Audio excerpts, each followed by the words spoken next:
The three factors that determine the type of work a motor can produce are speed, torque, and horsepower.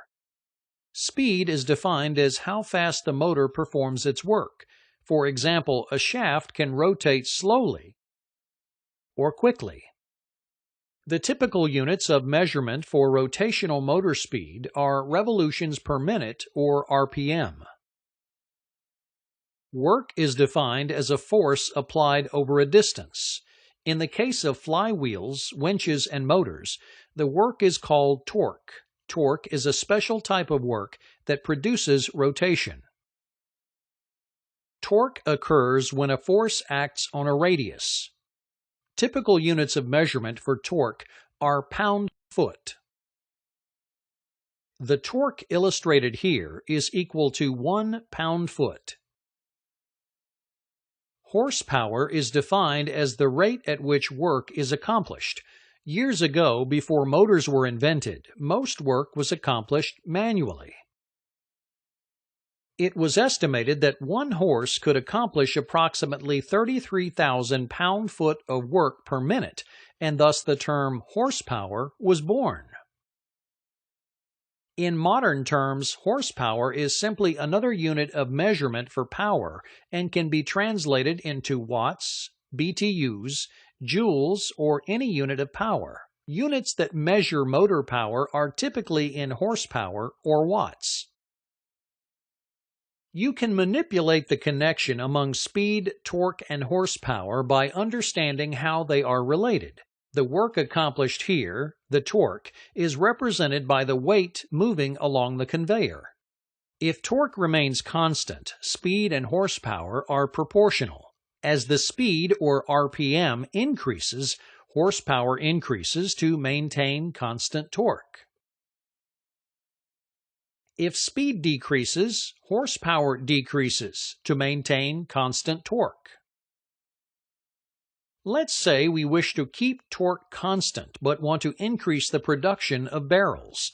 If the torque or number of barrels on the conveyor belt remains constant but speed increases, then the horsepower of the motor also increases.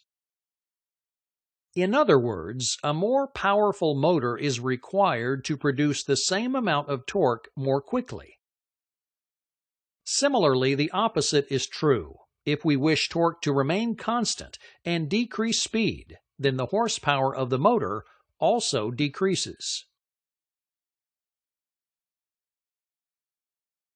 If speed remains constant, then torque and horsepower are proportional. As the torque increases, horsepower also increases to maintain constant speed. As the torque decreases, horsepower also decreases to maintain constant RPM. Let's say we want production to increase, but the speed of the conveyor to remain constant. If torque increases, horsepower also increases to compensate. This means a more powerful motor is needed to produce more torque at the same speed. Similarly, the opposite is true. If we wish speed to remain constant and decrease torque, then horsepower also decreases. If horsepower remains constant, then speed and torque are inversely proportional. As the torque increases, speed decreases to maintain constant horsepower. As torque decreases, speed must increase to maintain constant horsepower. Let's say we want the horsepower of our motor to remain constant, but wish to increase the torque.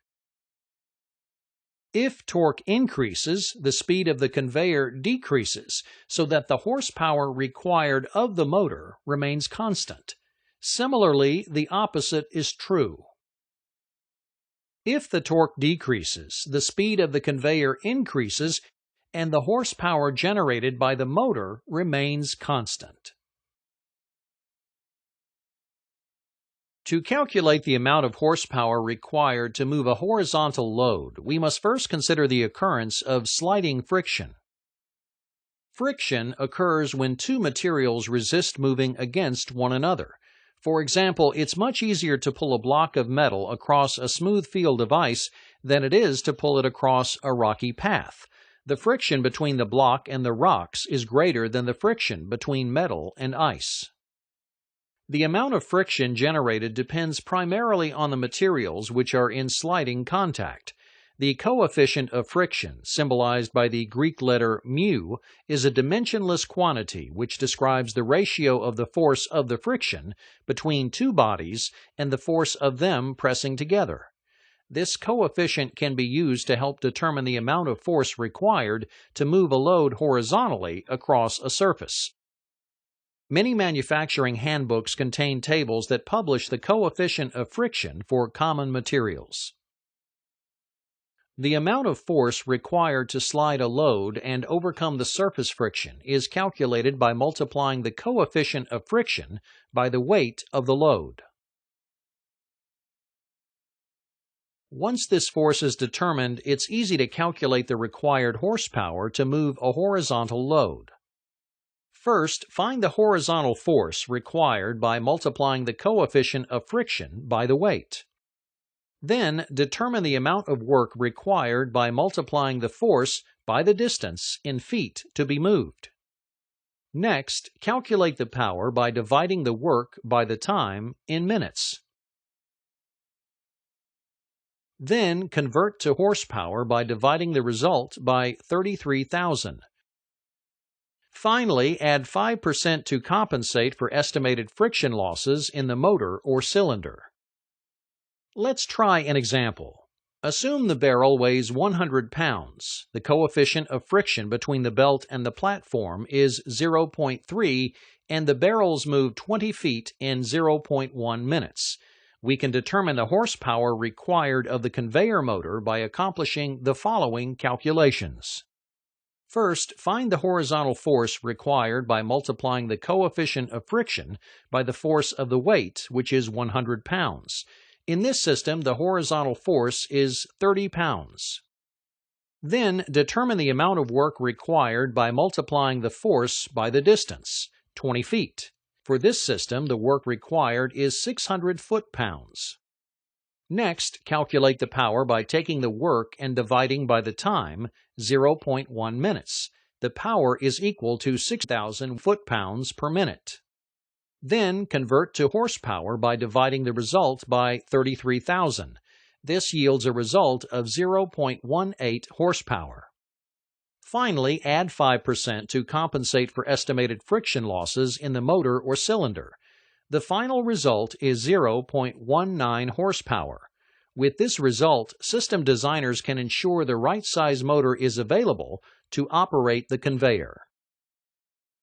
If the distance to be traveled isn't on a horizontal surface, the angle of the surface must be taken into account. To determine the total force required, we must add the force required to raise the load to a higher elevation with the force required to overcome the friction.